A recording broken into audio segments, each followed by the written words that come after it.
Sí, pero aquí todavía no veo. ¿Ya puedo empezar?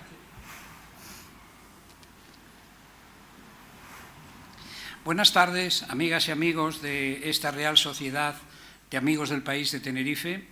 Les enviamos a todos un cordial saludo desde nuestra sede en La Laguna.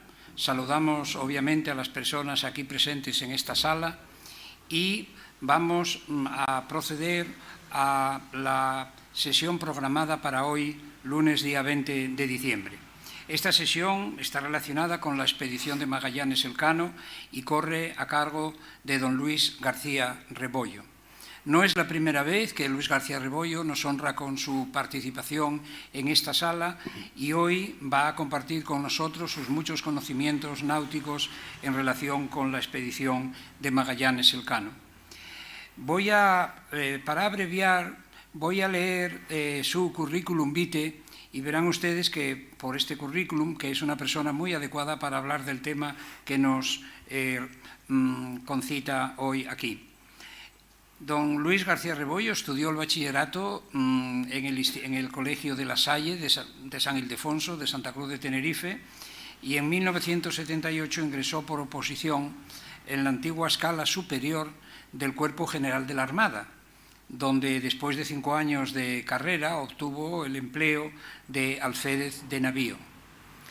En la actualidad es capitán de navío en la Reserva, después de 40 años de servicio activo en los que ha desarrollado su actividad profesional tanto en territorio nacional como en extranjero y en los cuarteles generales de la Alianza Atlántica, del Atlántico Norte, ¿no?, en el Egeo, en el Mediterráneo y en el Atlántico Oriental. Y también ejerció su profesión a bordo de distintos buques como portaaviones, dragaminas, fragatas y destructores.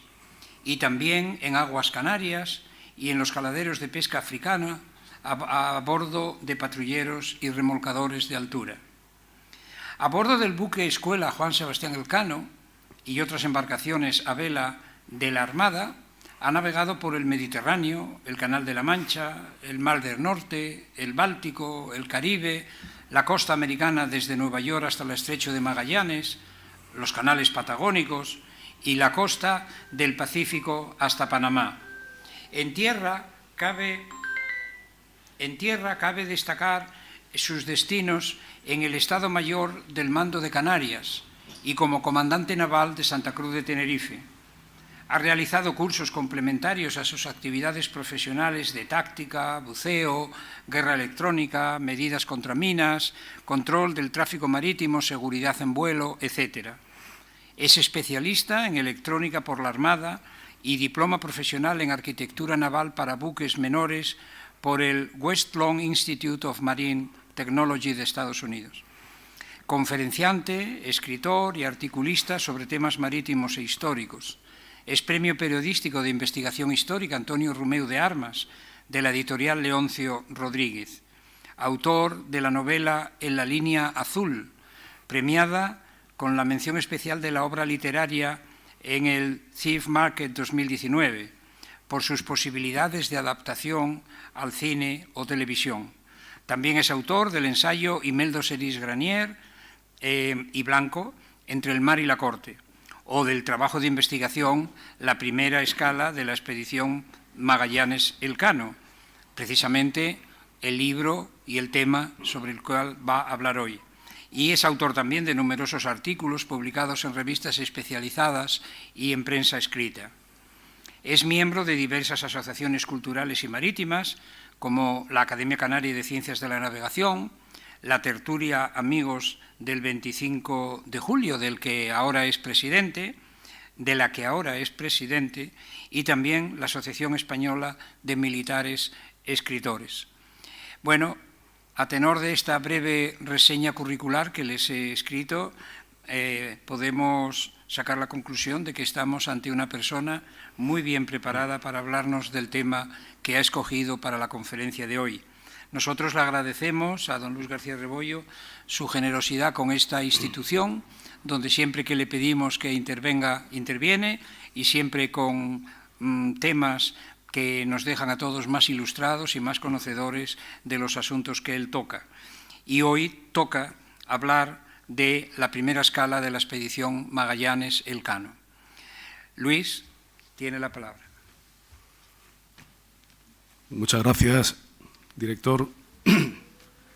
Gracias también a la Real Sociedad Económica de Amigos del País de Tenerife por darnos esta oportunidad de hablar esta noche de este libro, la primera escala de la expedición Magallanes-Elcano, el problema de la longitud y la cartografía en la circunnavegación, un libro que viene a llenar un vacío historiográfico y científico-náutico de las escalas de la expedición de Magallanes y Elcano en Tenerife, y que ha sido posible también a la colaboración de muchas personas e instituciones, como por ejemplo la Academia Canaria de Ciencias de la Navegación, con sus marinos y expertos en temas de navegación, también la tertulia Amigos del 25 de Julio, con su gran capacidad investigadora, que han procurado la localización de documentos imprescindibles para hacer este trabajo.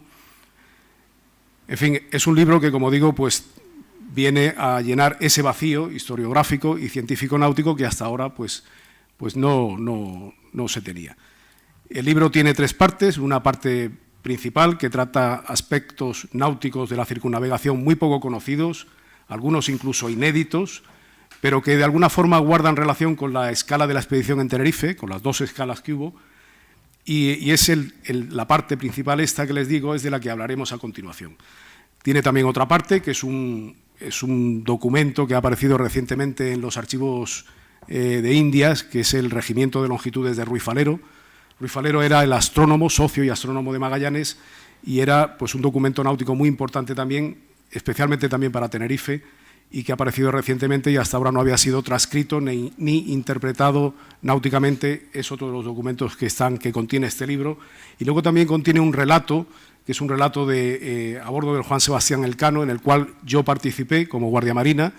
En aquella ocasión el barco lo mandaba Cristóbal Colón de Carvajal y Maroto, que era descendiente directo de Cristóbal Colón, y además hizo el barco la misma ruta que hizo Magallanes en su momento, desde Tenerife hasta el Pacífico, cuando aún no existía ni el GPS ni todas aquellas ciencias, equipos náuticos que hay ahora mismo y que entonces se carecía de ellas, ¿no? Bien, podríamos incluir también la portada de este libro como un cuarto elemento importante, ya que es el padrón real de Diego Rivero, es un documento valiosísimo desde el punto de vista científico-náutico, tiene cantidad de información, mucha de ella se explica también en el interior del libro. Y bien, ya directamente, sin querer entrar en demasiados detalles para no aburrirles, ya todos ustedes saben que Magallanes salió de Sevilla y después de Sanlúcar de Barrameda el 20 de septiembre de 1519, con 5 naves en busca de la especiería, que murió en Mactán, y que Juan Sebastián de Elcano, después de encontrar las Molucas, completó la circunnavegación del mundo, llegando a Sevilla el 8 de septiembre de 1522 con la bodega llena de clavo, cuyo valor superó con creces el valor total de la expedición. Saben también que la expedición pretendía acceder a las riquísimas islas de la especiería, las Molucas, desde el Pacífico por el hemisferio español acordado en el Tratado de Tordesillas. Recordemos que la tradicional ruta marítima de las especias empezaba en el Mar de China, donde además de la seda, el jade y otras mercancías valiosas, se transportaba el clavo y la nuez moscada recogidos en Java y Sumatra hasta la península de Malaca. Allí, mercaderes árabes continuaban la ruta hasta el Golfo de Bengala, embarcando la canela de Ceilán y la pimienta de la India en la región de Kerala, donde la ruta se dividía en dos, una hacia el Golfo Pérsico, lo pueden ver en la diapositiva en color rojo, y otra hacia el Mar Rojo. La primera llegaba a Bagdad y Damasco, y la segunda hasta el Nilo y Alejandría, continuando por el Mediterráneo oriental hasta Génova y Venecia. Tras la toma de Constantinopla por los turcos en 1453, los mercaderes árabes se convierten en intermediarios para el Mediterráneo de todos los productos que llegan por las grandes rutas asiáticas, hasta que el portugués Vasco de Gama llega a la India por la ruta del Cabo de Buena Esperanza en 1497, acabando con el monopolio musulmán del tráfico de especias. Fernando de Magallanes, antes de pasar a servir al monarca español, también había viajado a la India en 1505, participado en distintas acciones militares en Goa, Conchín, Quiloa y en la toma de Malaca, acompañado de Francisco Serrano, un pariente suyo, quien posteriormente descubriría las Islas Molucas. Con esa experiencia y la información que le pasaba Serrano desde las Molucas, con quien mantenía correspondencia, aunque sea difícil de creer, Magallanes se hizo con la capitanía de una expedición que había sido propuesta previamente al emperador por otro piloto de la casa de contratación que se llamaba Esteban Gómez, a quien en compensación se lo nombró piloto mayor de la Armada de Magallanes. La expedición, organizada y subvencionada en su mayoría por la corona española, tenía la misión de, primero, encontrar un paso navegable al Mar del Sur, descubierto por Balboa en 1513, después llegar a las Islas de la Especiería, descubierta en 1512 por el mencionado Serrano, que él mismo había calculado que estaban en el hemisferio español definido en el Tratado de Tordesillas, para finalmente tratar un asiento de paz con el rey indígena local y acceder al riquísimo comercio de especias, al tiempo que se debía de evitar un conflicto con Portugal, tal como se expone exactamente en las capitulaciones de Valladolid.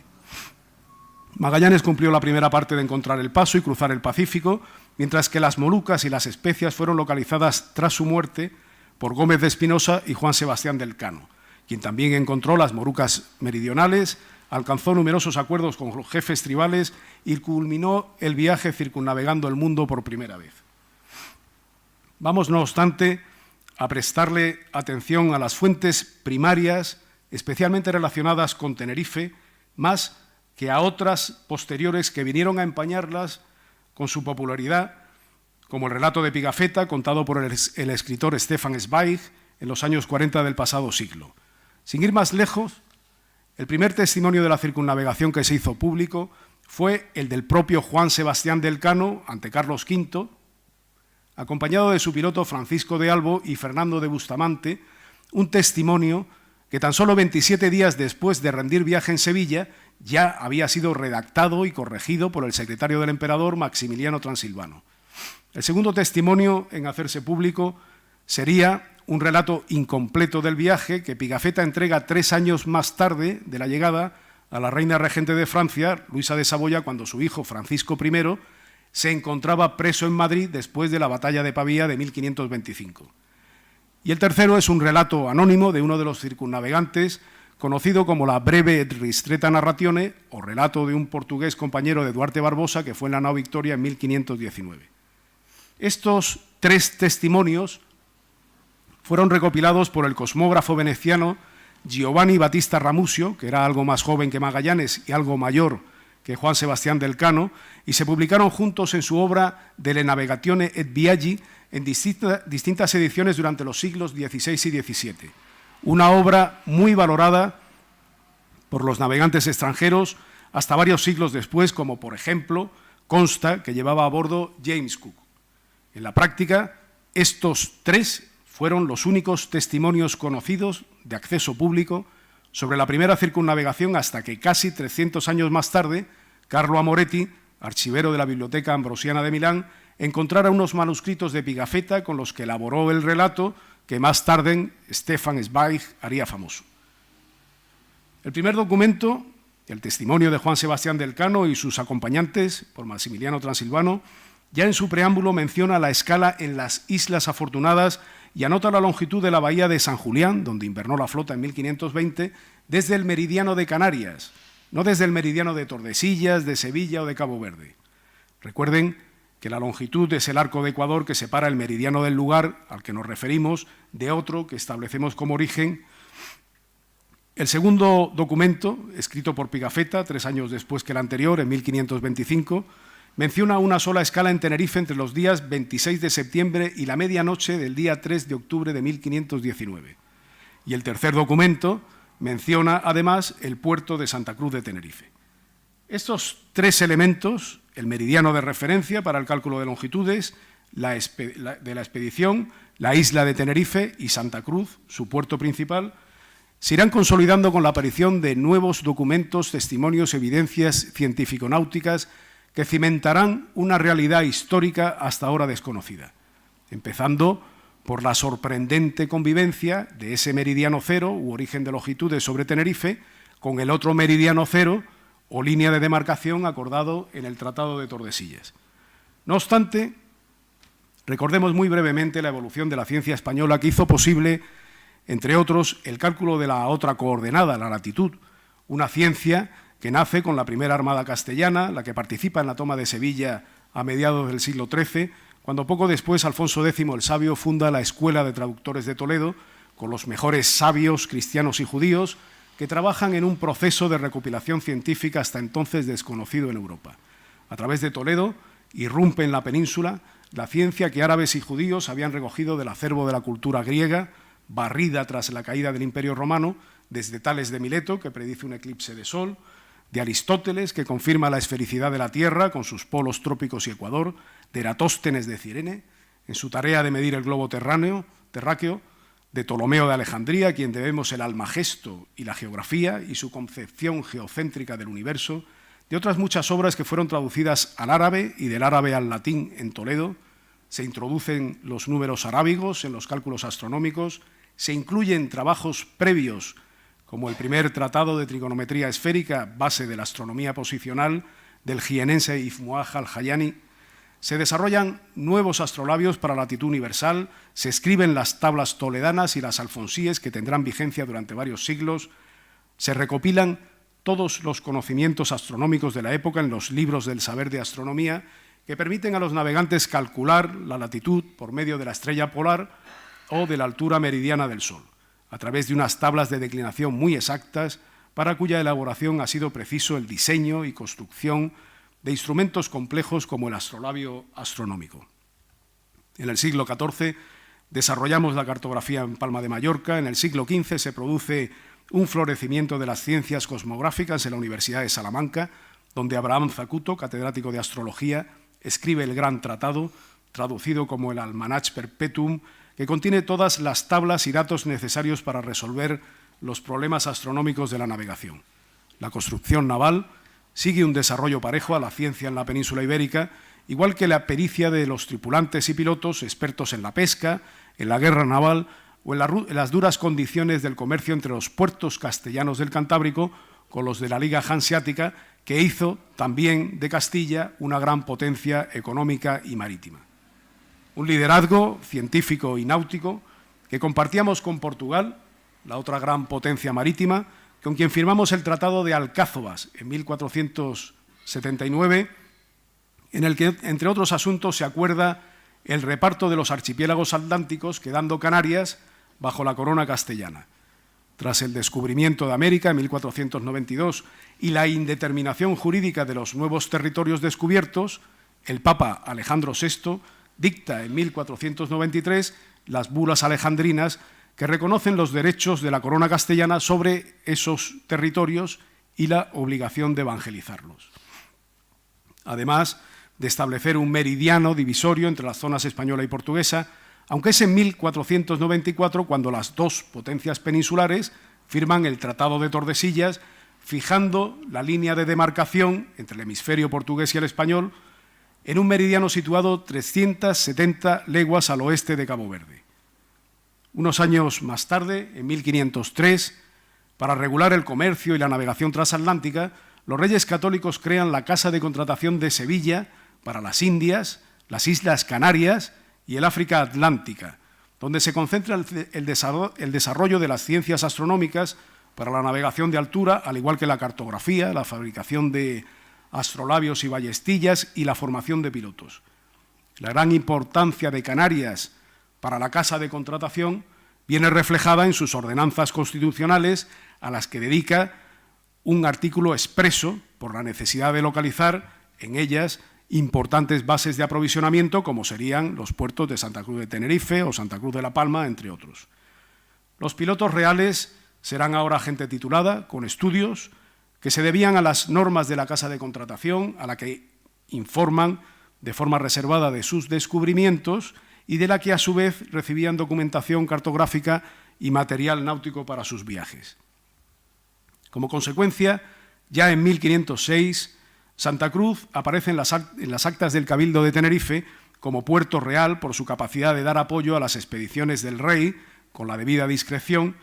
En marzo de 1508, el rey Fernando el Católico da un paso más en la normalización de la navegación a ultramar, reuniendo en la llamada Junta de Burgos a personas de tanto prestigio como Américo Vespucio, Juan de la Cosa, Vicente Yáñez Pinzón, Juan Díaz de Solís, el obispo Fonseca y el secretario real Lope Conchillos. Allí surge la creación de la figura del piloto mayor de la Casa de Contratación, que recae en Américo Vespucio, que regiría la escuela de pilotos y la confección del padrón real, donde se fundirían todos los datos cartográficos recogidos en las distintas expediciones con la misión de levantar el mapa de todas las tierras conocidas.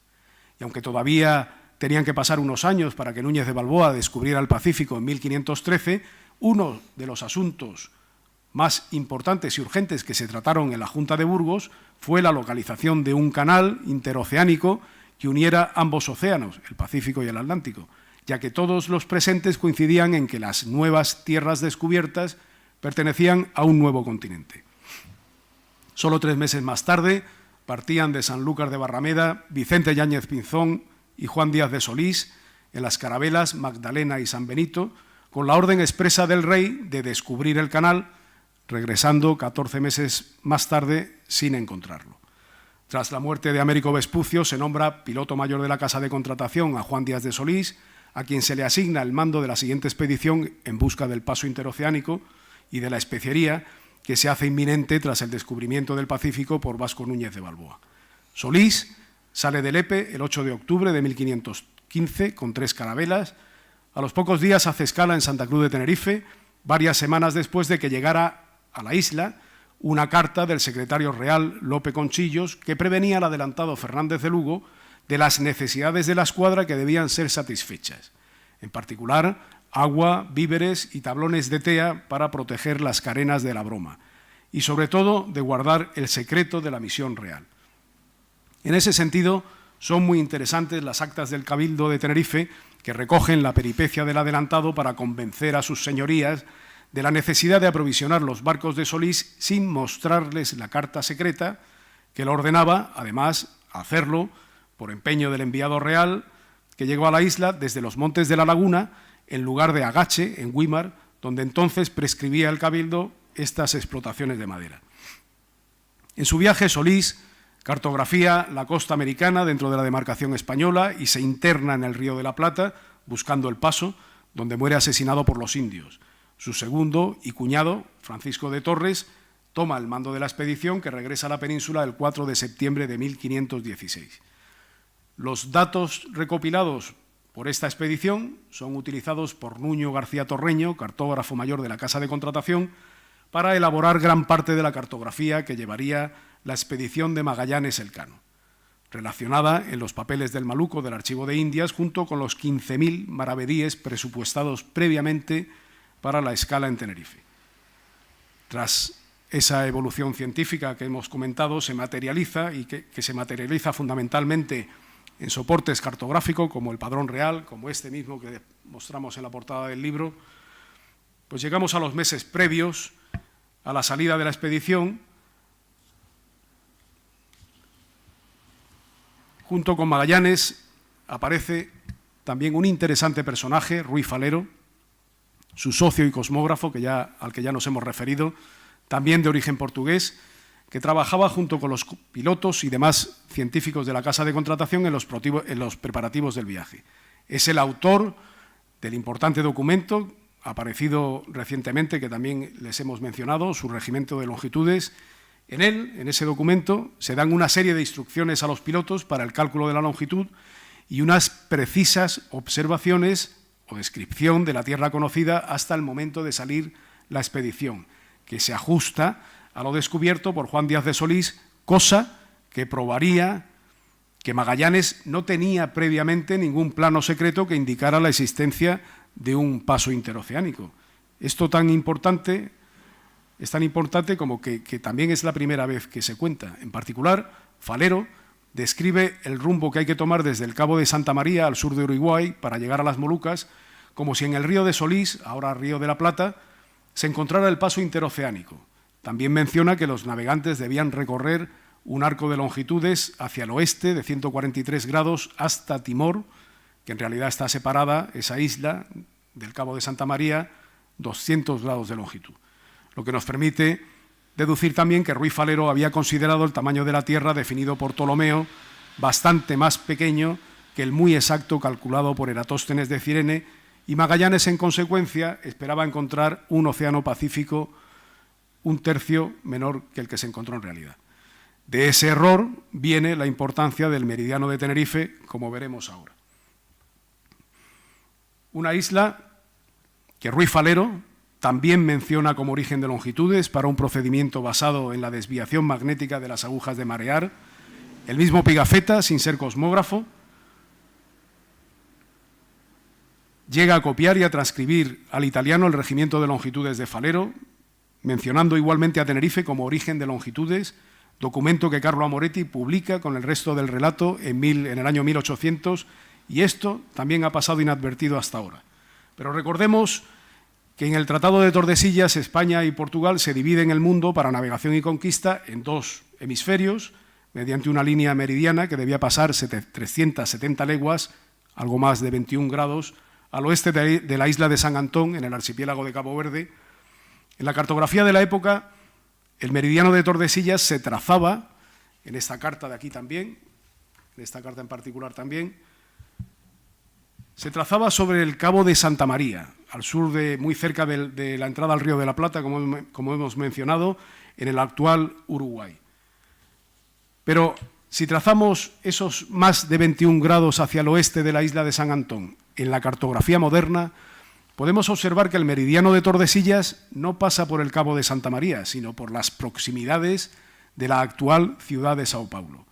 Aún le faltarían 8 grados de longitud para llegar a él. Un importante error en el trazado de la línea de demarcación entre los hemisferios español y portugués, tanto que podía duplicar la superficie de Brasil o cambiar de hemisferio a las Islas Molucas.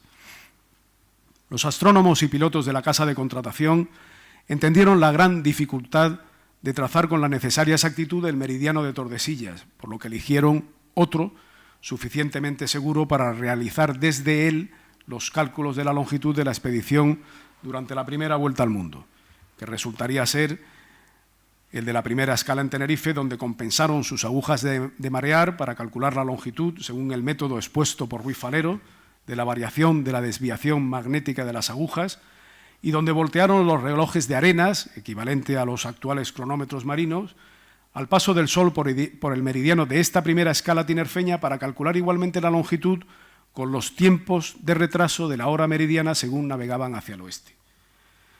No solo los pilotos españoles intuyeron la imprecisión del meridiano de Tordesillas, que ahora sabemos que se trazó con un 30% de error. También el portugués Francisco Serrano, el descubridor de las Molucas que hemos mencionado, situó exactamente estas islas dentro del meridiano español, midiendo su longitud desde el meridiano del Cabo de Santa María, en su posición real,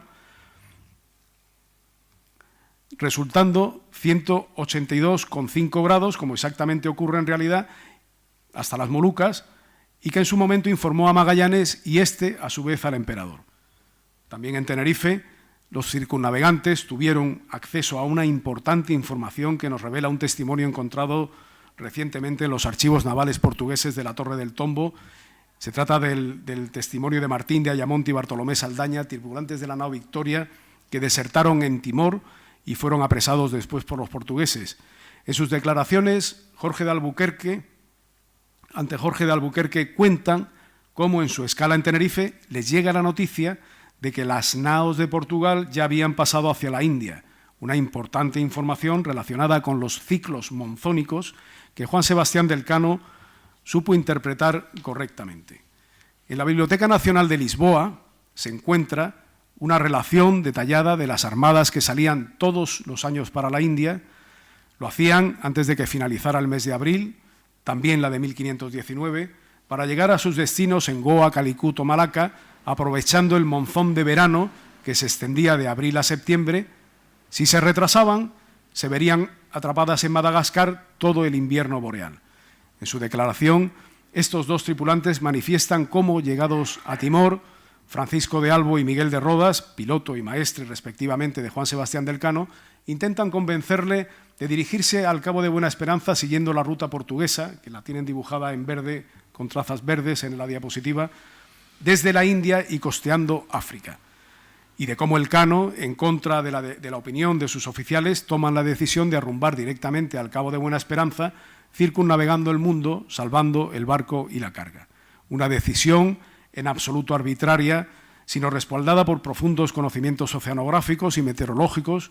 Pensemos que estaban en Timor en febrero, apenas quedaba un mes para que entrara el monzón de verano boreal, con vientos fuertes del sur. Era imposible que en 30 días recorrieran toda la ruta portuguesa hasta llegar al norte de Madagascar y cortar la zona de convergencia intertropical, el ecuador meteorológico, que lo tienen pintado en azul en la diapositiva, para librarse del monzón. El barco, la carga y el testimonio se habrían perdido irremediablemente atrapados en aguas portuguesas. Por ese motivo, Elcano tomó la ruta directa al Cabo de Buena Esperanza, desde Timor, navegando al sur del ecuador meteorológico, libre de los monzones, con vientos estables y favorables del este, sobre la corriente surecuatorial del Índico. Veamos también la segunda escala después de Santa Cruz que la expedición hizo en Tenerife.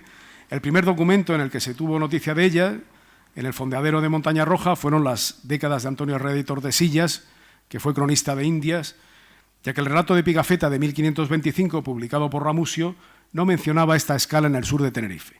Sí lo haría Carlo Amoretti, aunque su interpretación del viaje de Pigafetta se escribía casi 300 años después de la circunnavegación. No obstante, en el año 1964 apareció una versión original de Pigafetta donada por un multimillonario a la Universidad de Yale, que confirma igualmente esta segunda escala de la expedición en Montaña Roja. Recientemente ha aparecido también en los archivos navales portugueses de la Torre del Tombo un nuevo documento conocido como el manuscrito de Leiden, en el que cita expresamente el puerto de Santa Cruz como primera escala de la expedición, por lo que las dos escalas tinerfeñas están suficientemente contrastadas por fuentes primarias. Tratando de dar coherencia náutica a los datos que nos aportan las fuentes documentales, la Armada del Maluco de Magallanes debió de llegar a Santa Cruz de Tenerife en torno al mediodía del 26 de septiembre de 1519, donde permanecería fondeada los días 27, 28 y 29, y al alba del día 30 levantar el fondeo de Santa Cruz, aprovechando aún el viento de tierra para llegar con luz diurna a Montaña Roja, donde pasaría los días 1 y 2 de octubre, largando velas a medianoche. Del día 3, empujados también por el terral, que es la brisa marina que va de la tierra al mar cuando la primera se enfría, circunstancia que aprovecharía Magallanes para librarse de las corrientes que rodean a Montaña Roja y alejarse seguro de la costa, un hecho que el cronista Herrera recoge de manera magistral en unas pocas palabras: y anduvieron con los trinquetes hasta desabrazarse de la costa. Desde Tenerife, la Armada del Maluco navegaría con el Alisio hacia el sur, hasta pasar las islas de Cabo Verde, acercándose después a la costa que se orienta al sudeste, hasta el Cabo Palmas, al sur de Liberia, donde comienza el Golfo de Guinea. Magallanes, igual que el almirante portugués que había pasado por aquellas aguas unos meses antes, sabía que en algún punto de ese tramo de la costa africana tendría que cruzar el ecuador meteorológico con sus calmas y fuertes chubascos para encontrar el alisio franco del sudeste y la corriente surecuatorial favorable que le permitiera cruzar el Atlántico Sur. Igual que la flota portuguesa que le precedía, que también tendría que navegar muy cerca del Brasil antes de llegar al Cabo de Buena Esperanza, después de cruzar 2 veces el Atlántico. Los dos almirantes sabían que para cruzar las calmas ecuatoriales lo mejor era dejarse llevar por la corriente de Guinea y acercarse a tierra para aprovechar las brisas costeras. Distintos cronistas mencionan la larga travesía cercana a esa parte de la costa africana y la visión de los montes de Sierra Leona antes de engolfarse en el Atlántico Sur. De esa técnica de navegación, aprovechando las brisas costeras, sobradamente conocida por los pescadores canarios en el banco africano, para regresar con vientos y corrientes contrarios, Francisco de Albo aporta un testimonio definitivo. En su diario anota meticulosamente las situaciones y los rumbos de la nao Victoria desde que deja los alisios del sur en un continuo zigzagueo hasta que toma los vientos favorables del hemisferio norte. Lamentablemente, el diario de Francisco de Albo, el único diario de navegación que se conserva, comienza a escribirse en las proximidades del Cabo de San Agustín, en Brasil, pero es en la mencionada breve Ristretta Narratione, una de las 3 fuentes primarias de la expedición que hemos mencionado al principio, el único documento que nos da la clave de la ruta seguida por Magallanes para cruzar el Atlántico. Al mencionar la latitud de 4 grados del Cabo Palmas, al sur de Liberia, lugar en el que se debe arrumbar al sudoeste hasta el Cabo de San Agustín. Digamos que en ese punto se encontraba la entrada a la autopista transatlántica donde empiezan los alisios del hemisferio sur y confluyen la corriente de Guinea con la corriente surecuatorial que a rumbo sudoeste llevaría a la Armada de la Especiería hasta el Brasil, cosa que confirma Francisco de Albo al hacer la primera anotación en su diario el 29 de noviembre de 1519, viniendo la Armada navegando a rumbo sudoeste. Así que Magallanes simplemente seguía la ruta portuguesa del Cabo de Buena Esperanza, que 4 años antes también habría seguido Juan Díaz de Solís. Esa importante fuente primaria recoge también algunas citas inéditas, como que la primera nao en descubrir el estrecho interoceánico fue la Victoria, y que por ese motivo lo bautizaron con el nombre de Estrecho de la Victoria, al que algunos llamaron de Magallanes por ser el capitán general de la expedición. Igual que cita las latitudes de entrada por el Atlántico y la salida por el Pacífico, muy similares, aunque distintas, a las que anota Francisco de Albo, quien además incluye la longitud del Cabo de las Vírgenes desde Tenerife con gran exactitud. Igual que menciona este documento, toda la suerte de movimientos de la Armada de la Especiería, desde la llegada a Filipinas hasta las Molucas, como también Francisco de Albo recoge meticulosamente en su diario de navegación las distintas longitudes medidas desde Tenerife, reducidas al imaginario de Tordesillas, cuya variación de error de longitud nos muestra, como si fuera un estrato arqueológico, las vicisitudes por las que pasa la Armada, la pérdida del pulso y la habilidad de los pilotos tras la muerte del almirante en Mactán, la pérdida de muchos tripulantes en la emboscada del Cebú, entre ellos el piloto y astrónomo Andrés de San Martín, o la quema de la nao Concepción en la isla de Bohol. Pero lo que hace expresamente original a este documento, el primero que nombra expresamente el puerto de Santa Cruz de Tenerife en la expedición, es lo que cuenta sobre la isla de Santa Elena, donde los portugueses van a tomar agua y leña y otras cosas, está en 16 grados de latitud sur y está deshabitada, si no es por un hombre portugués que no tiene más que una mano y un pie, sin nariz ni orejas, que se llama Fernando López. Así fue. Fernando López existió en realidad, mutilado por orden del gobernador de Goa, acusado de traición, vivió en la isla entre 1513 y 1530, aún indultado por su rey y trasladado a Lisboa, quiso regresar a Santa Elena, donde vivió en soledad hasta su muerte. En Tenerife, estando las naos fondeadas en Montaña Roja, también nos queda constancia del embarque de 4 nuevos tripulantes, algunos de origen portugués, por estricto deseo de Magallanes, sin que hubiera necesidad para la Armada, que ya contaba con la gente precisa según sus habilidades y cometidos, y con su correspondiente racionamiento. En la tabla de la diapositiva pueden ver los sueldos que cobraban en razón de la categoría que tenían a bordo, con 800 maravedíes mensuales. Maestre Pedro fue el único superviviente, embarcó en la nao Santiago, que naufragó cerca de la Patagonia, pasó nuevo a la nao Victoria, hasta ser apresado en Cabo Verde junto con otros 12 compañeros. Andrés Blanco embarcó también en la Santiago, pasando igualmente a la Victoria, falleciendo a bordo cuando estaban fondeados precisamente junto a Cabo Verde. Hernán López embarcó en la nao Victoria, sustituyendo a otro tripulante que desembarcó, pasó después a la nao Trinidad, muriendo a bordo en el intento de tornaviaje por el Pacífico Norte. Y Blas Afonso, que embarcó en la nao Concepción y pasó a la Trinidad, falleció a bordo cuando regresaban a las Molucas a punto de ser capturado por los portugueses.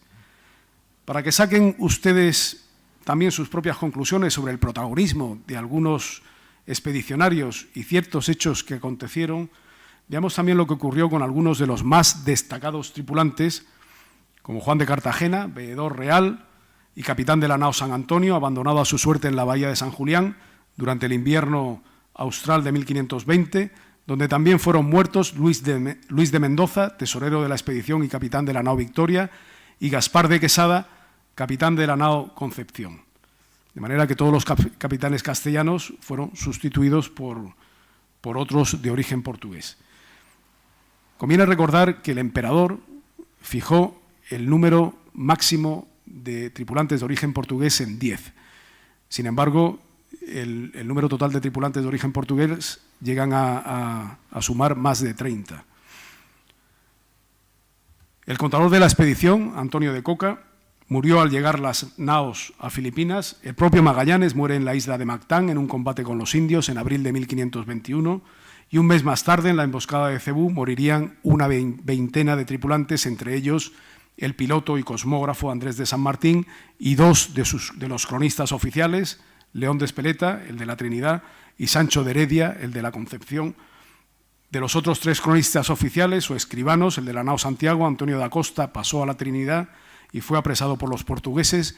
El de la Victoria, Martín Méndez, fue apresado también en Cabo Verde, y el cronista oficial de la San Antonio, Jerónimo Guerra, regresó tras la deserción de la nao en la Patagonia. A todos ellos se debe la mayor parte de la documentación que se conserva sobre la primera circunnavegación del mundo, aunque ninguno rindiera viaje en la Victoria. El siguiente personaje en importancia, Gómez de Espinosa, alguacil mayor de la expedición, al mando de la nao Trinidad, se vio obligado a reparar una importante vía de agua separándose de la Victoria, permaneciendo en las Molucas varios meses más tarde. Para entonces, ya soplando el monzón de verano, la única ruta posible para regresar era por el Pacífico Norte. Eligió la ruta correcta, descubrió las Islas Marianas, pasando la corriente del Kuroshibo y alcanzando de lleno la corriente del norte. Llegó a los 43 grados de latitud, pero lamentablemente le alcanzó uno de los primeros tifones de la temporada, que se extendía de mayo a noviembre. Tras más de 5 meses de navegación y diezmada la tripulación, con muy mal estado el barco, incluyendo el cirujano de la expedición, el cirujano mayor, que también murió, Espinosa decidió retornar a las Islas Molucas, donde fue apresado por los portugueses. Aquel tifón quiso que fuera Andrés de Urdaneta el que pasara a la historia como el descubridor del anticiclón del Pacífico Norte 40 años más tarde. Espinosa, no obstante, regresaría a España, liberado por el emperador, que le concedió escudo de armas y al que sirvió como capitán en la casa de contratación hasta su muerte.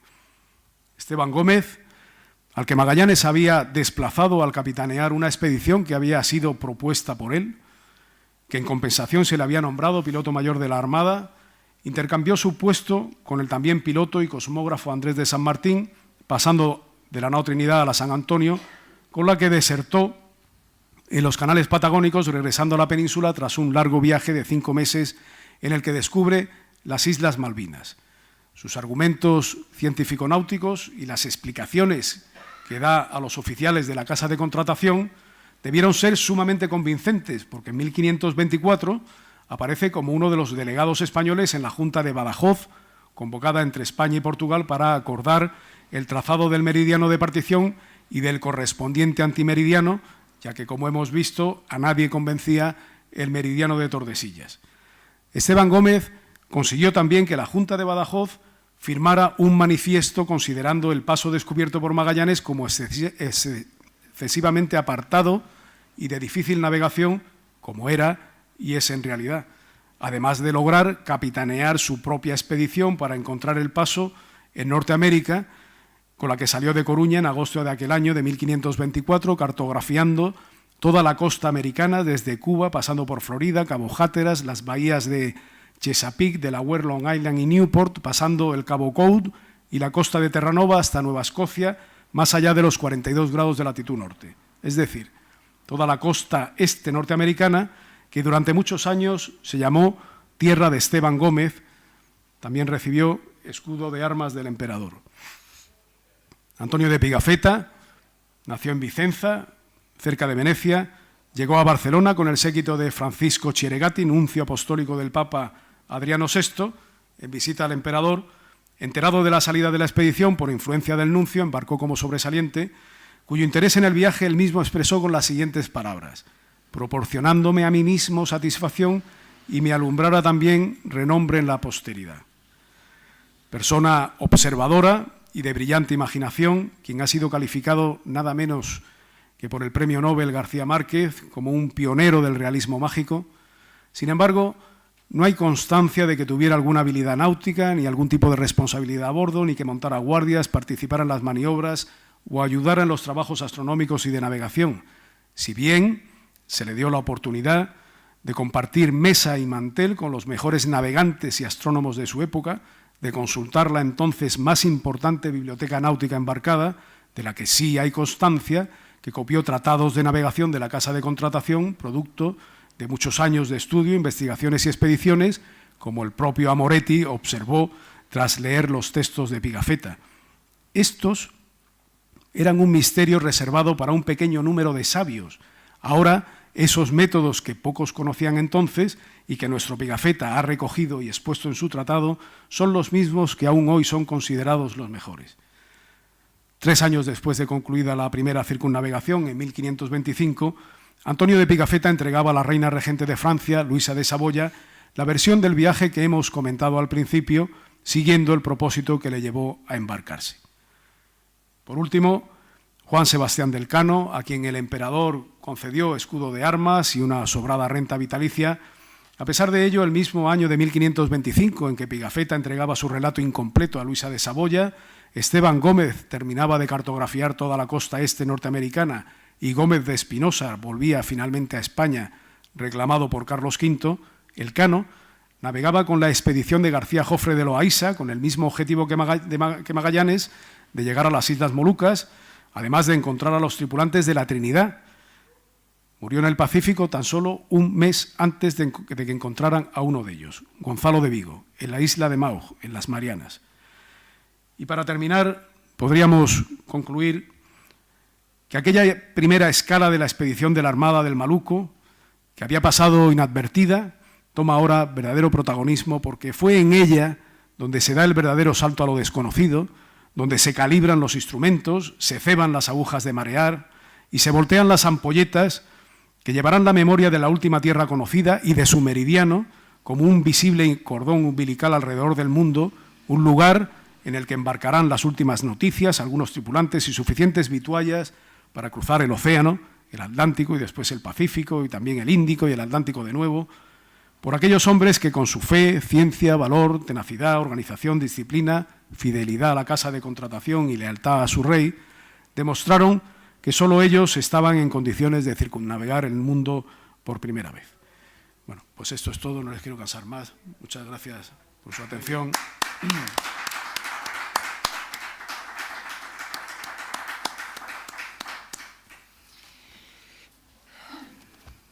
Bien, pues hay un turno, abrimos ahora un turno de preguntas.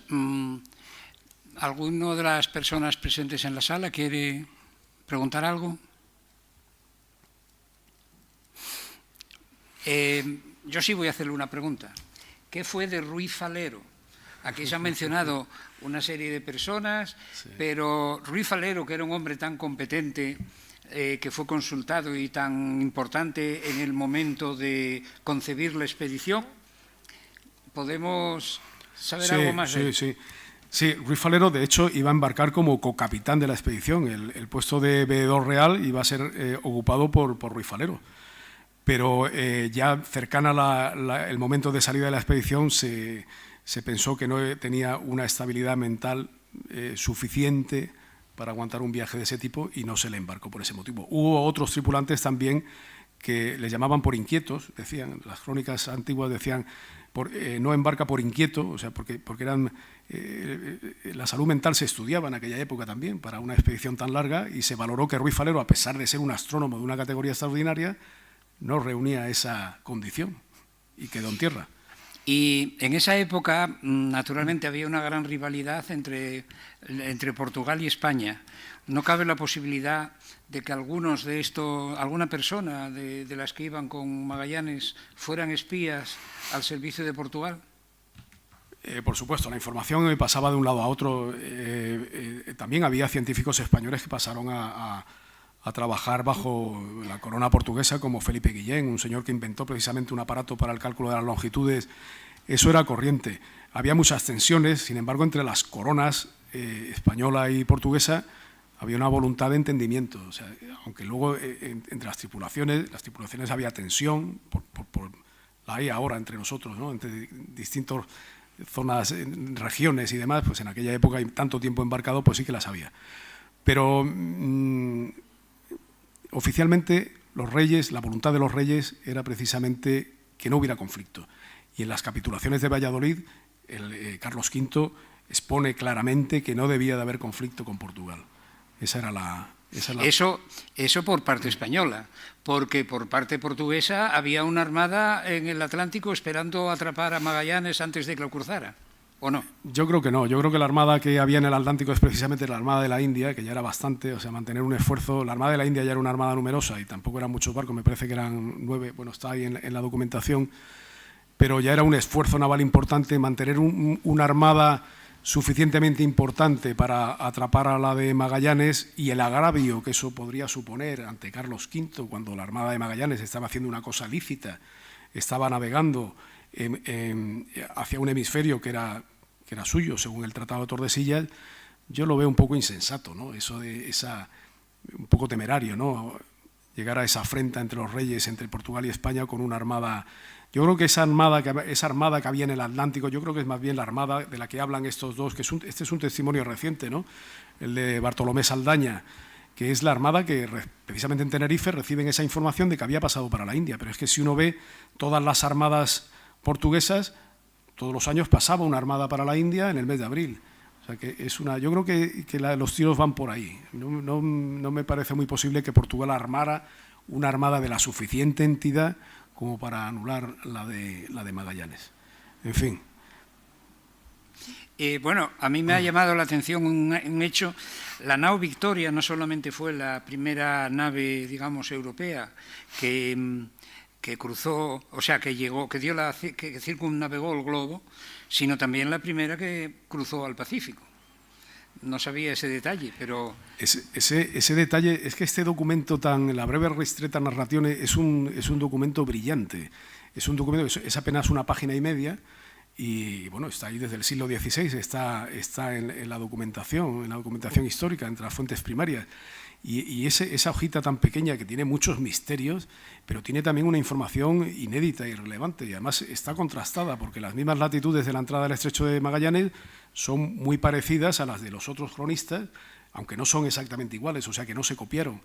Y dice eso, es el único relato en el que se menciona ese hecho de que fuera la Victoria la primera, ¿no? Pero sí, es...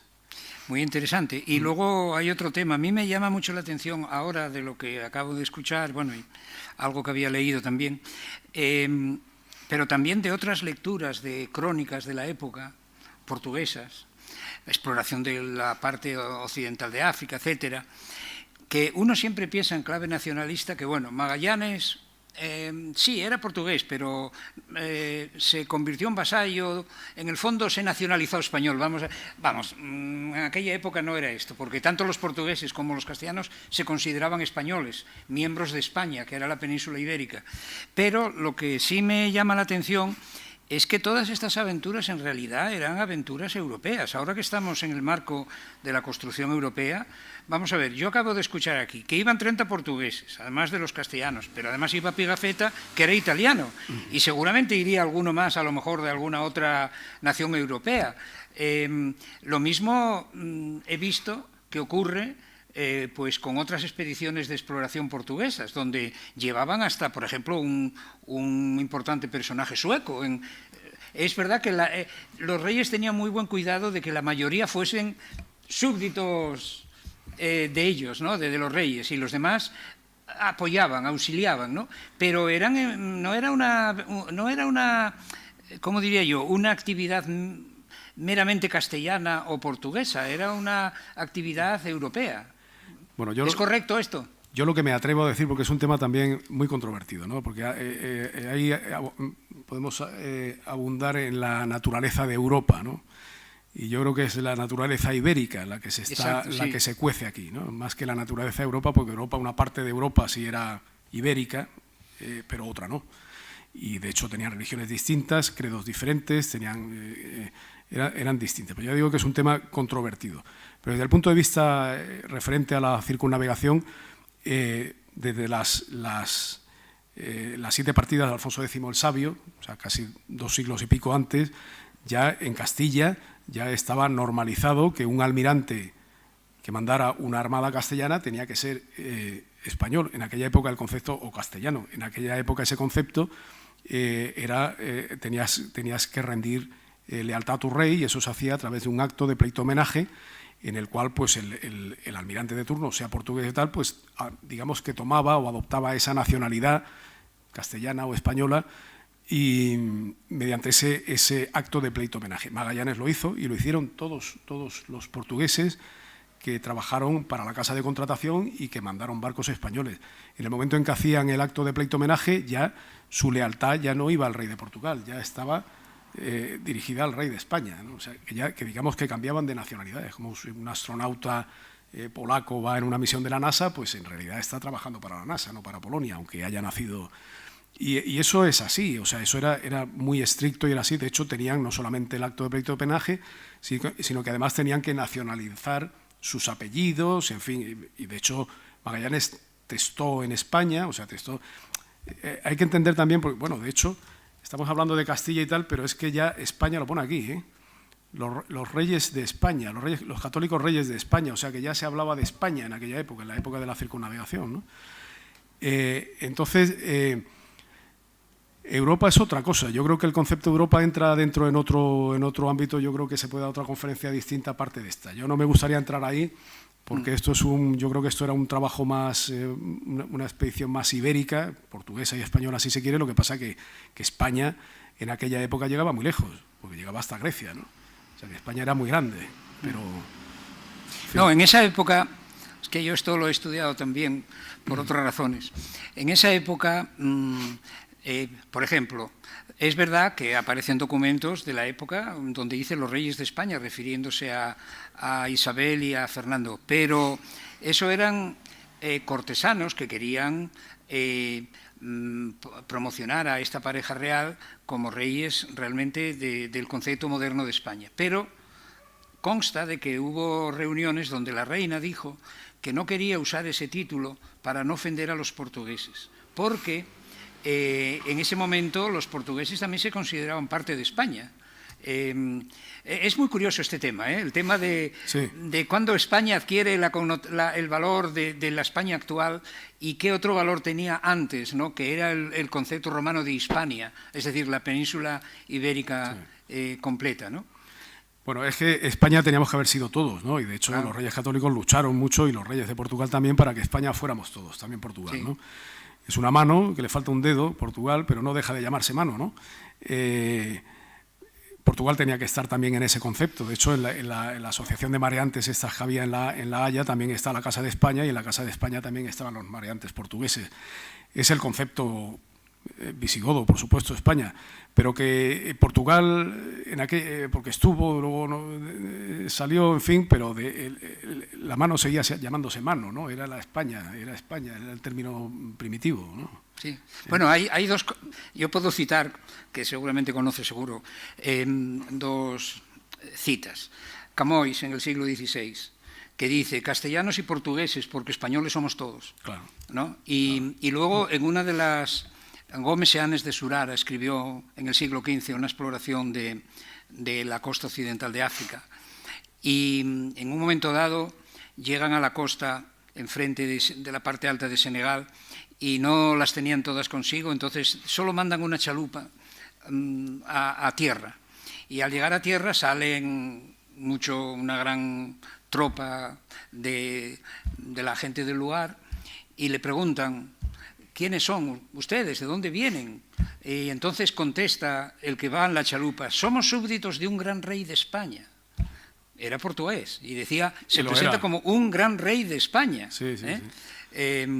Bueno, y hay otro tema también. Se habló aquí de dos escalas, ¿no? De la vuelta de la nao Victoria. Bueno, primero las dos escalas fueron en Santa Cruz de Tenerife y en la Montaña Roja.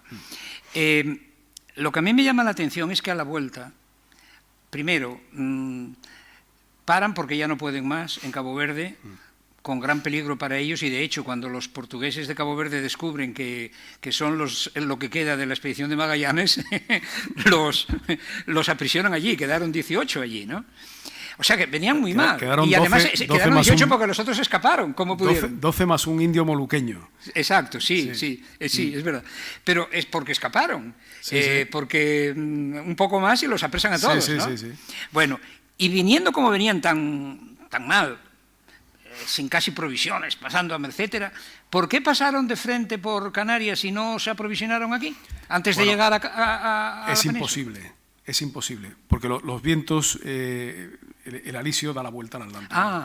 Es imposible pasar por aquí. Ni siquiera un barco moderno ahora con un aparejo de estos que ciñen, que navegan mucho contra el viento, puede hacerlo.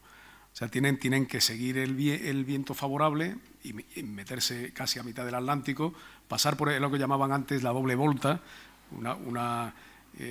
llegaban hasta Cabo Verde y luego subían por encima hasta Azores, montaban las Azores y luego ya de Azores ya se dirigían o bien a Lisboa o al Cabo de San Vicente y de ahí a la península. Por eso en algunos de los gráficos está dibujada la ruta. Tenían que meterse en el Atlántico, era imposible. Eso es un comentario que hace mucha gente, dice, pero bueno, ¿por qué no pasaron por Canarias? O pasaron por algunos dicen, pasaron por Las Palmas o pasaron por no sé dónde. Es imposible, es imposible. O sea que no. Muy bien. Tenemos una contribución a través del chat que dice lo siguiente, es de Alejandro González, y dice, interesante ponencia. Hoy en día se enseñan y se ponen en valor las técnicas de circunnavegación a las que hace referencia, o la tecnología les ha restado relevancia. Gracias. Bueno, yo creo que los marinos, por supuesto que estudian en las carreras de náutica y la carrera militar también, la Escuela Naval Militar, se estudian los métodos tradicionales de navegación previendo un apagón electrónico de satélites y demás, o sea que todos los marinos aprenden a utilizar el sextante y las tablas náuticas, en fin, y todas estas, el cronómetro marino y todo esto. O sea que en las escuelas especializadas sí que se estudia, ¿no? Que es básicamente lo que utilizaban. Un poco, en el libro se cuenta un poco la diferencia que hay entre lo que hizo Elcano y lo que hicieron, por ejemplo, los guardiamarinas de hace 40 años, cuando iba yo, que era casi más parecido a lo de antes que a lo de ahora. Pero sí, la tradición está ahí y se sigue enseñando, ¿no? Pero claro, son en escuelas especializadas, a la gente normalmente en los colegios, pues no creo, ¿no? Sí. Bien, es cierto, es lógico que a los marinos profesionales les enseñen todo esto. Obviamente, claro. Pero yo creo que el público en general no, porque si no, no haría esa pregunta como la que acabo de hacer yo, de por qué no pasaron por claro, Canarias, ¿no? Claro, eso efectivamente. Eso ya son los vientos y corrientes, aparte de la situación de la astronomía, ¿no? El sextante, bueno, el actual astrolabio, que es el sextante o el cronómetro. Pero esos son los vientos y corrientes que son muy importantes también porque claro, la persona que desconoce los temas náuticos pues mira un mapa y piensa que los barcos pueden navegar en línea recta en cualquier dirección y eso no es así, ¿no? Hombre, los barcos modernos a lo mejor, pero antiguamente no. ¿Alguna pregunta? Sí, aquí entre los presentes hay una persona que quiere hacer una pregunta.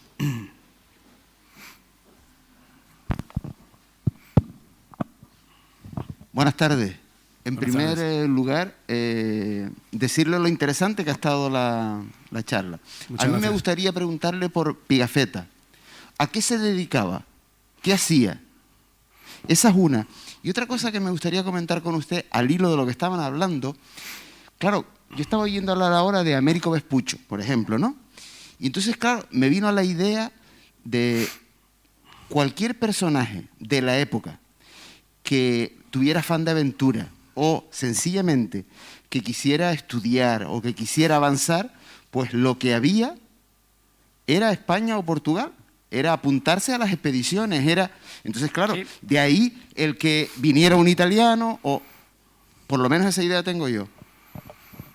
Bueno, en cuanto al asunto de Pigafetta, Pigafetta era un noble vicentino, de familia noble, entonces esa nobleza pues le daba la posibilidad de participar, pues en este caso en la corte del nuncio Chiregati y vino a España precisamente en esa corte.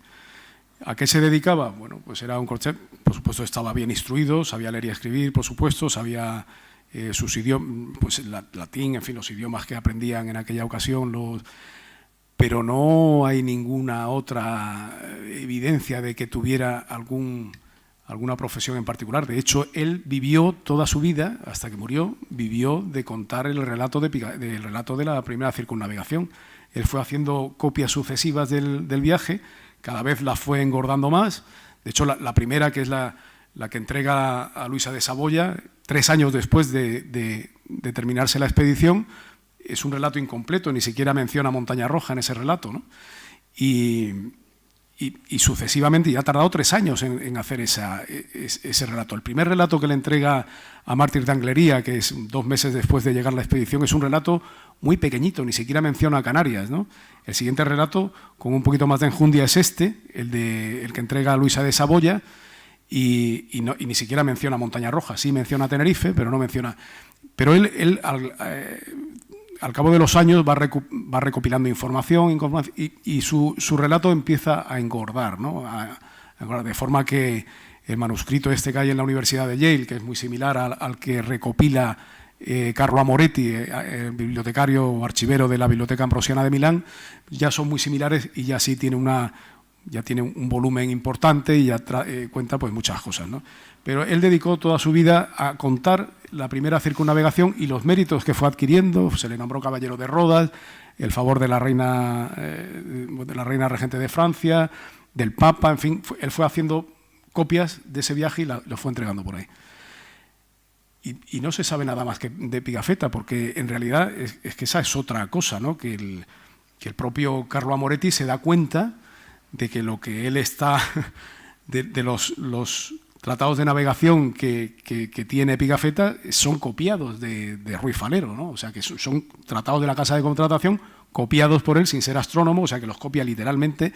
Entre ellos, lo que copia es precisamente lo del meridiano de Tenerife, que es otra cosa que nadie ha pasado inadvertida hasta ahora también. Lo cuenta Pigafetta copiado de Falero. Entonces, pues es una persona que vive de eso toda su vida, ¿no? Sí, tiene una gran imaginación, hace de determinados acontecimientos del viaje, los cuenta, como dice García Márquez, pues es próximo al realismo mágico, porque es muy interesante, pero luego en la información náutica es vacía, no tiene prácticamente...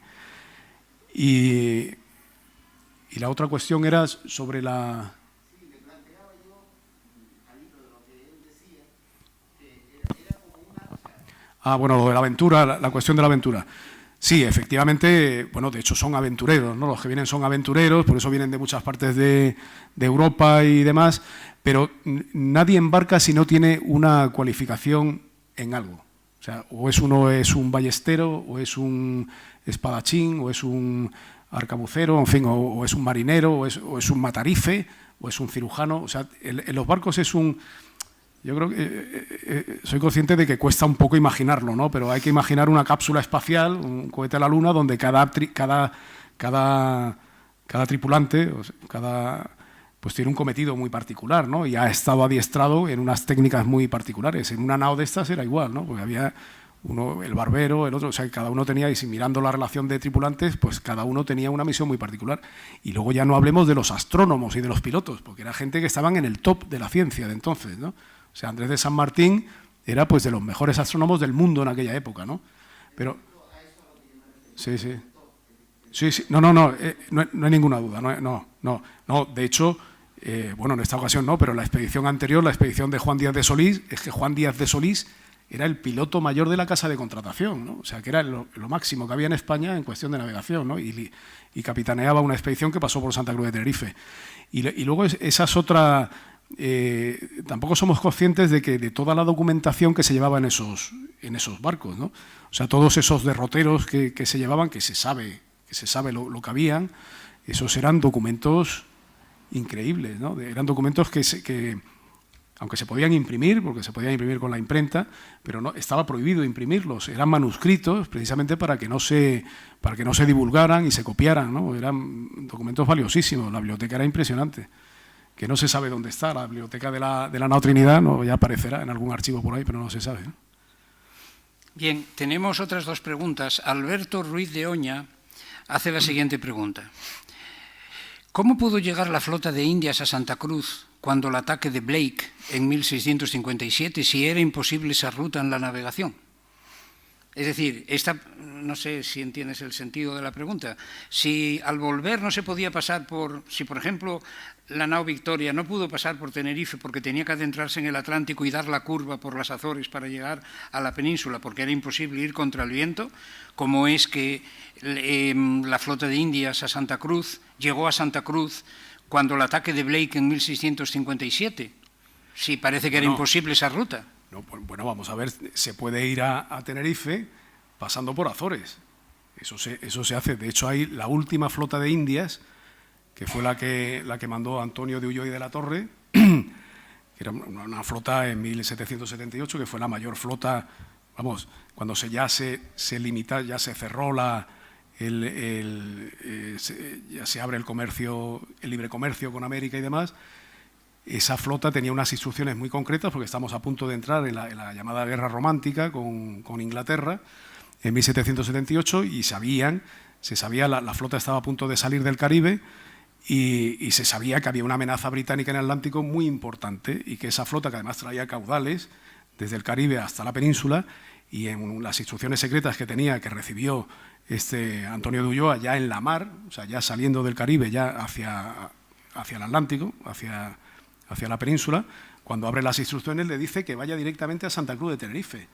Entonces viene del Caribe a Santa Cruz de Tenerife, y para precisamente confundir a toda la flota británica, y desde aquí vuelve a la península subiendo las Azores. Pero vamos, o sea, que hizo una especie de bucle, ¿no? Sí, eso está además, durante ese tránsito también hace observaciones astronómicas, en fin, pero claro, lo que no podemos es ir en contra de las corrientes marinas y de los vientos marinos. Eso está en los mapas, ¿no? Ahora ahora ya con los partes meteorológicos y estos que hay ahora, la información meteorológica a través de Internet es increíble, ¿no? Pero hasta, por ejemplo, nuestro viaje, cuando yo fui al Pacífico, lo que había entonces era una cosa que le llamaban las pilot chart, o las cartas del almirantazgo, que eran unas cartas estadísticas de vientos y corrientes en papel, donde tú trazabas ahí tu derrota y tú veías ahí todas las flechitas con todo el porcentaje estadístico de vientos y corrientes, y lo que te daba es un círculo en todo el Atlántico, ¿no? O sea que pero claro, si vienes del Caribe puedes venir. De hecho, la flota efectivamente, la flota de Euris vino del Caribe, entró en Santa Cruz, y luego al año siguiente, que llevó el tesoro desde Santa Cruz hasta La Coruña, me parece que fue. Pero claro, es posible, tienes que bordear las Azores, obviamente. Bueno, pero hoy, con los métodos tecnológicos que hay, ya no hace falta ir por las Azores, ¿no? No, en un barco de vela sigue siendo lo mismo. En un barco de motor no, claro, pero el problema es la vela, ¿no? Es que ahora lo que pasa es que los aparejos han avanzado, ahora los barcos tienen velas de carbono y cascos y entonces la capacidad de navegar contra el viento ahora mismo es muy superior, que tampoco uno puede ir en contra del viento exactamente, ¿no? Pero lo vemos en las regatas, ¿no? Que hacen así, ¿no? Bueno, pero las regatas son a vela. Por eso digo que son a vela, pero es que en aquella época los barcos no podían navegar contra el viento. Hombre, depende de la época, ¿no? Pero no podían navegar contra el viento, ellos iban a favor del viento. Claro. Bueno, Alberto Ruiz de Oña, que fue quien hizo esta pregunta, da las gracias, que ha dicho que la respuesta ha sido muy interesante. Y tenemos otra pregunta de Antonio Hernández, que dice lo siguiente: cuando en los relatos sobre José de Anchieta no se especifica si cuando fue a estudiar a Coimbra salió de Santa Cruz de Tenerife o de Garachico. Se dice que él sale de Tenerife en septiembre de 1548. Y la pregunta es, ¿cuál cree usted que fue su lugar de salida? ¿De qué puerto salió? No tengo ni idea. No tengo ni idea. Bueno, en esta época, en 1548, ¿cuál era el puerto más importante de...? Garachico toma peso. Lo que pasa es que hay que diferenciar algunas cosas, ¿no? Garachico va tomando peso a lo largo del siglo XVI, va tomando peso, va tomando protagonismo, pero las características náuticas del puerto de Garachico y del puerto de Santa Cruz son totalmente distintas, ¿no? En Garachico, por ejemplo, es un buen refugio para un barco solo. O sea, en Garachico es una herradura, era una herradura cerrada, entonces tú entrabas allí y bien, un barco solo. Ahora una flota no, porque no cabe. Entonces tenía que quedarse fuera. En Santa Cruz es un puerto abierto, pero lo que pasa es que el puerto, la bahía de Santa Cruz de Tenerife ahora mismo está, la bahía antigua, donde fondearon Magallanes y todos estos, está bajo el cemento, porque ahora el muelle se ha comido una cantidad de bahía enorme, y toda esa bahía protegida pues debajo del Castillo San Miguel, que está donde está ahora la piscina del Club Náutico, la piscina de arriba del Club Náutico, pues ahí él se metía para dentro de la bahía y ahí estaban al socaire y fondeaban los barcos. Ahora eso no existe, entonces nos cuesta hacernos una idea, ¿no?, de cómo era la bahía de Santa Cruz entonces. Pero era una bahía más abierta y cabían más barcos. Tenía una sonda, un aplaceramiento bastante grande y cabía más grande. tenía sus riesgos, como todos los fondeaderos. Si soplaba sur te tenías que ir, está claro, o cuando soplaba la barranquera, pues probablemente te llevara al ancla. Pero dentro de todas esas circunstancias era de los puertos más seguros de la isla. No solo de la isla, sino que si vemos un plano o un mapa de todas las Islas Canarias, una carta náutica de las Islas Canarias, vemos que todos los puertos, las capitales, están todas en el mismo sitio. Santa Cruz está en el noreste de la isla. El Gran Canaria, el puerto de Las Palmas, está en el noreste de la isla. Lanzarote, Fuerteventura, Santa Cruz de la Palma no digamos, podía estar en Tazacorte, ¿no? que es aquello sol y mosca. Pero no, Santa Cruz, si uno va a Santa Cruz de la Palma, se piensa, pero bueno, en este puerto tan, ¿cómo es? Bueno, pues está en el mismo sitio, ¿no? Y si nos vamos al Hierro pasa lo mismo, y si nos vamos a La Gomera pasa lo mismo. ¿Por qué? Pues que los barcos aquellos navegaban con el viento de popa y la mar de popa, ¿no? Entonces, de hecho, Colón, cuando llegó aquí con sus naos, a una de ellas, que tenía un aparejo latino, que era la que podía ceñir, o sea, podía navegar un poquito contra el viento, le quitó ese aparejo y le puso un aparejo cuadrado que era más específico para navegar popa al viento. ¿Y por qué? Pues porque navegaban con unos ventarrones enormes, llegaban a la altura de Santa Cruz, se pegaban a la costa y fondeaban, y luego para salir le era sumamente fácil salir. Entonces, ese es el motivo por el que todas las capitales o los puertos capitalinos en todas las islas están, solo hay que mirarlo en una carta náutica o en un mapa, están todos en el mismo sitio. El viento predominante es siempre del nordeste, y ese es el... O sea, el nordeste están... Es el nordeste, es el alisio, es el viento predominante, ¿no? Que la mayor parte del año. Entonces, por eso están en esos lugares, ¿no? Es una cuestión climatológica, no tiene... Sí, pero entonces para salir de esos puertos, si uno va hacia el norte, se encuentra con los alisios que... No, es que no puedes ir al norte. Claro. Si tú sales de Santa Cruz, difícilmente puedes ir al norte, ¿no? Tienes que rodear las islas, pasar por delante de La Gomera a La Palma y luego subir hasta todo lo que puedas hasta Azores y luego llegar a San Vicente. ¿Y si saliera de Garachico, lo mismo? Lo mismo, de Garachico es lo mismo. Garachico lo que pasa que, claro, Garachico tiene sus riesgos también, porque tiene la resaca igual que Santa Cruz, y eso lo cuentan los derroteros de la época, ¿no? Igual que Santa Cruz te puede soplar un sur y entonces tienes que irte corriendo, ¿no? Pero la bahía es amplia, digamos que no te quedas encerrado, ¿no?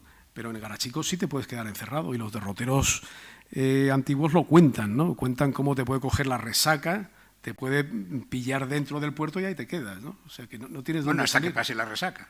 No, la resaca se mete dentro del puerto. Si te coge una resaca del noroeste, se mete la ola dentro del puerto y te estampa contra el puerto, y te quedas allí. No hay forma de salir porque es una boca cerrada, no tiene escapatoria. Y eso lo cuentan los derroteros de la época, está aquí mencionado también. Sin embargo, el puerto de Santa Cruz es un puerto que tiene más escapatoria, digamos, ¿no? Tiene más esto. Luego hay otra circunstancia, y es que el puerto real, hay que ser consciente también de las distancias. El adelantado estaba en la laguna, y Garachico estaba en el Quinto Pino, y de la laguna a Santa Cruz, pues era un rato a caballo, ¿no? De la laguna a Garachico, no. Entonces, en Garachico, digamos que iba por libre, ¿no? Iba otra cosa. El adelantado estaba aquí, los temas del rey estaban en la laguna y en Santa Cruz y en Garachico, y yo creo que ahí me planto, y en Garachico pues había otro tipo de comercio y otro tipo de cosas, ¿no? Pero el comercio del rey, las expediciones del rey venían al Puerto Real, que era Santa Cruz, porque era donde estaba controlado. O sea, que es más probable que hubiera salido de Santa Cruz por Ancheta. la proximidad con la Ancheta, que era de la laguna. Bueno, que si era de la laguna, salido de Santa Cruz, si vivía en la laguna, lo lógico es que, vamos, en aquella época serían un par de horas a caballo, ¿no? De la laguna a Santa Cruz, ¿no? Supongo. Pero es muy interesante el tema y muy desconocida, ¿no? Pero hay relatos, por ejemplo, de no tan... Claro, estos aparejos eran aparejos muy primitivos, los aparejos de la época del principio del siglo XVI, ¿no? Pero si nos remontamos, por ejemplo, al siglo XIX, que ya tenían aparejos, y aquí hay personas que saben mucho de eso, que ya la isla se comunicaba con barcos con aparejo de cuchillo, que ya eran capaces de navegar un poquito más contra el viento. Pues para que se hagan una idea, era un barco de esos que ya podía ceñir bastante más que estos, ¿no? Podía navegar un poquito contra el viento. Desde el Tablado a Santa Cruz, los barcos tardaban entre 8 y 24 horas. ¿Tanto? Claro, entre 8 y 24 horas. El del siglo XIX ya con aparejos de cuchillo, ya suficientemente Por eso es que la historia de la navegación de cabotaje en las islas es impresionante. Claro, luego se hace una carretera y todo eso pasa a la historia y se olvida, ¿no? Que es lo que ha ocurrido ahora. Pero navegar contra el viento en esta época era prácticamente imposible. Hay estudios también de aquella época, porque los portugueses consiguieron retornar del Cabo de Buena Esperanza precisamente diseñando los cascos, diseñando la carabela portuguesa, que eran las formas de las líneas de agua de las carabelas portuguesas, para que les permitieran al menos mantener, digamos, que el viento no lo arrastrara, ¿no? Mantener la posición con relación al viento, o sea, remontarlo un poquito, aunque sea, ¿no? Para poder llegar hasta las islas de Cabo Verde. Y esas formas de las líneas de agua de la carabela portuguesa eran tan secretas que si se revelaban les costaba la vida, era un secreto industrial, ¿no? Y entonces hay un desarrollo tecnológico muy importante en todo esto, ¿no? Pero la navegación contra el viento, aparte de ser muy penosa, a veces es que no valía la pena. De hecho, a Colón no le valió la pena, ¿no? O sea, puso todos los barcos, les puso velas cuadradas, porque era más fácil ir viento en popa y dar la vuelta a medio Atlántico que no navegar un buen trozo de él dando cabezadas y tal, ¿no? Muy bien, pues no hay más preguntas. No sé si alguien... Sí, allí, por favor.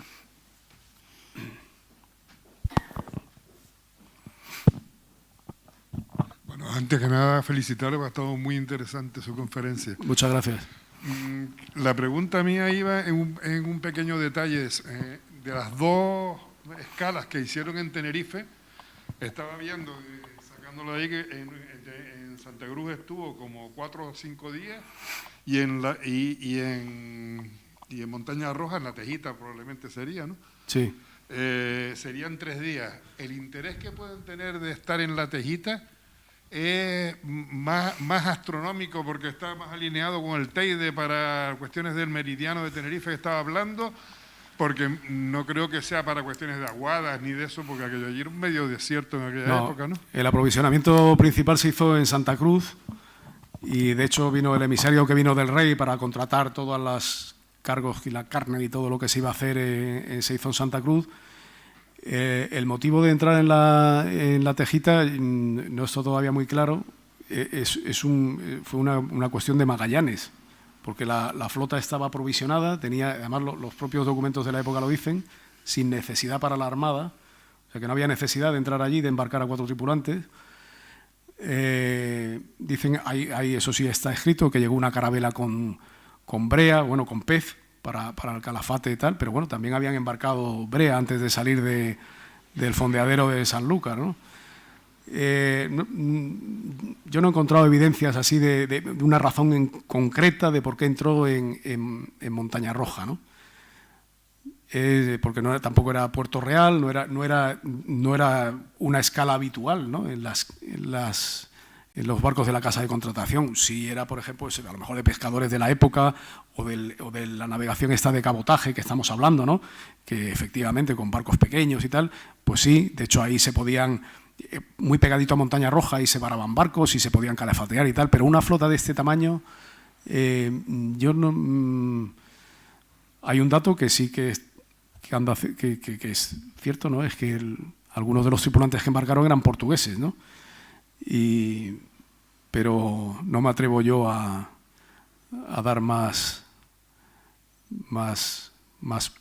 datos porque tampoco los tengo, ¿no? Yo he leído que en el sur de Tenerife vivía un miembro de la familia Sarco, conectado con el Sarco que fue el descubridor de Madeira, y que tal vez por amistad con la familia o algo quisiera ver a ese Sarco que estaba viviendo en el sur de Tenerife, ¿no? Claro, es que el problema del análisis histórico, y esto lo sabes perfectamente, es que hay que atenerse... Es que hay que ir de papel en papel, ¿no? O sea, hay que ir de fuente en fuente y porque tú puedes elucubrar y puedes hacer... De hecho, este trabajo tiene mucho de ciencia náutica, o sea que obviamente si el viento viene de allí tú no puedes ir para arriba, eso está clarísimo. Igual que no puedes fondear, pues hay algunos sitios, por ejemplo, el Porís de Abona, aquí hay gente que ha navegado, el Porís de Abona es un sitio imposible, ¿no? Porque es un sitio peligrosísimo porque tiene poco fondo y además la mar se mete dentro, o sea que es muy fácil garrear y verse ahí atrapado, igual que la playa del Médano, que muchos dicen, no, es que fondearon en el Médano, es que no hay fondo, no se puede fondear allí, no hay fondo, ¿no? O sea, tú ves una carta náutica y no hay donde, o sea, hay muy poquito fondo, quiero decir.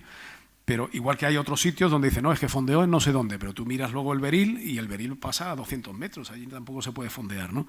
Entonces hay cosas que son de ciencia náutica, claro, es lo que hablábamos antes, ¿no?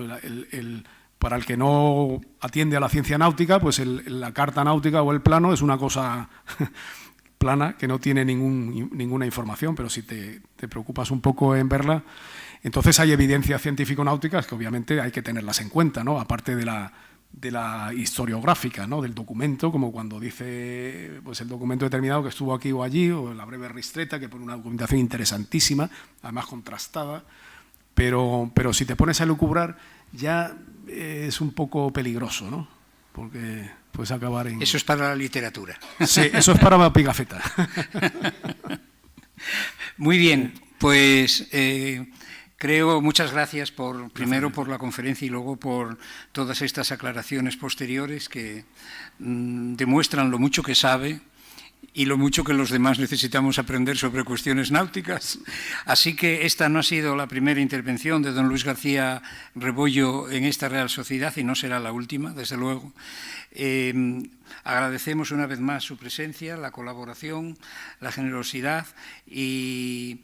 levantamos la sesión. Mañana, antes de levantarla, mañana tendremos una conferencia nueva sobre el ciclo de la educación y luego ya suspenderemos la actividad hasta después del periodo festivo.